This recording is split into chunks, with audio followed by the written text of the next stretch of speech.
Alright, can just a quick run through the controls.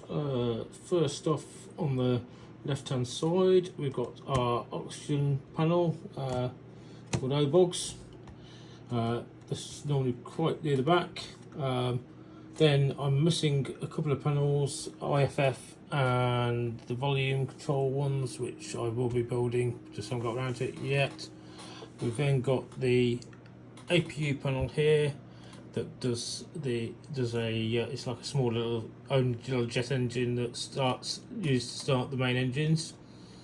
Then we've got the FCS panel, which has got the rudder trim and reset all the errors when we get there.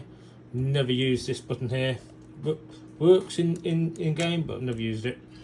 Then we've got our fuel panel for fuel dumping if we're coming in a bit heavy for that landing, and then settings for the wing and centerline tanks, and also our lever for raising and lowering the air-to-air refueling probe. And then onto the main HOTAS throttle setting. Most of the things here are different to what was originally intended them for. I've made a few labels up for them. Won't go through the whole lot, but basically this stuff is game stuff like escaping and pausing the games, etc.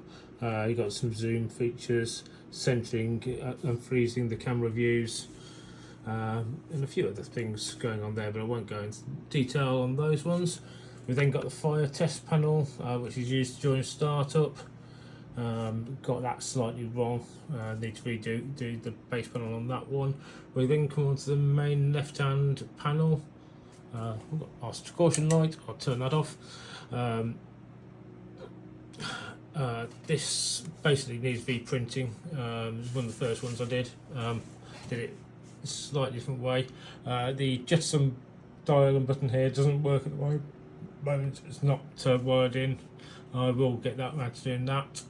We've got the parking brake, which was actually quite awkward to get programmed up. Easy enough to build, but there, and various bits for landing and taking off, flaps. Then you've got the undercarriage landing gear. Levers done with skateboard bearings, wheel bearings, and springs, and a couple of box switches. Then got the master arm and the air to ground and the air to air switches. A couple of warning lights there for the nose wheel and the rear wheels, and whether we're on full flaps. If I go to half flaps there, or auto there, and then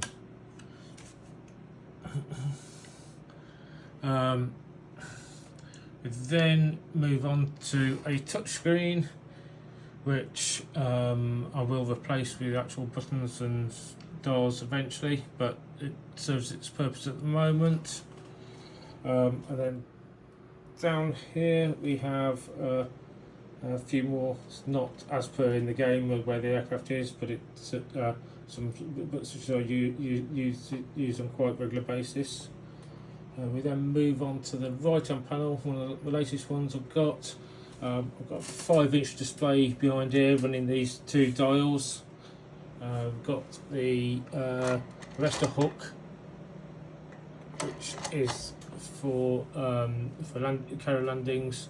That's built exactly the same way as the landing gear. We've then got the wing fold dial. Again, that's similar built to the handbrake, using rotary encoder. We've got a bunch of warning signs here. I've only got one of the LEDs built in behind there at the moment. The rest of it will get done shortly. Then moving on to the right hand panel, the battery indicator here is just dummy, doesn't do anything. We've got the main battery switch, plus the two generators for the left and right. Then we've got the main FCS page with bleed air for the fuel, cabin temperature and stuff like that. All wired in. Don't really use those bits, but this one I use quite a bit. The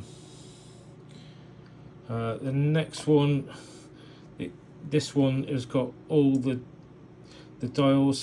These are all wired in, working.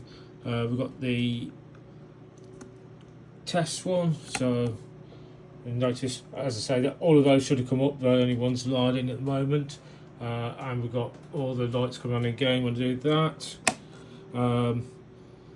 All these work for various things. The flood one, if I just turn these down, the flood one is that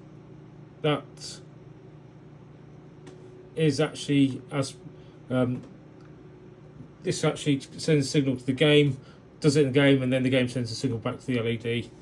Same with the console ones here. Do that.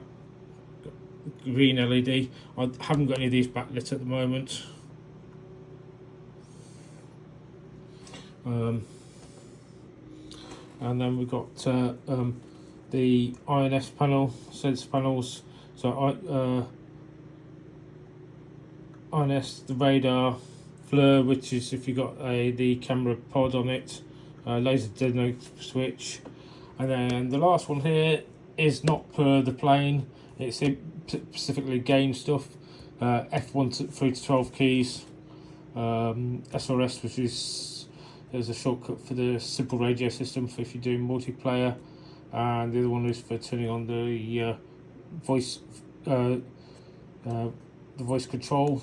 So I'm running another program doing voice activation and stuff on it, and that's it. Finally, canopy. And that's my cockpit.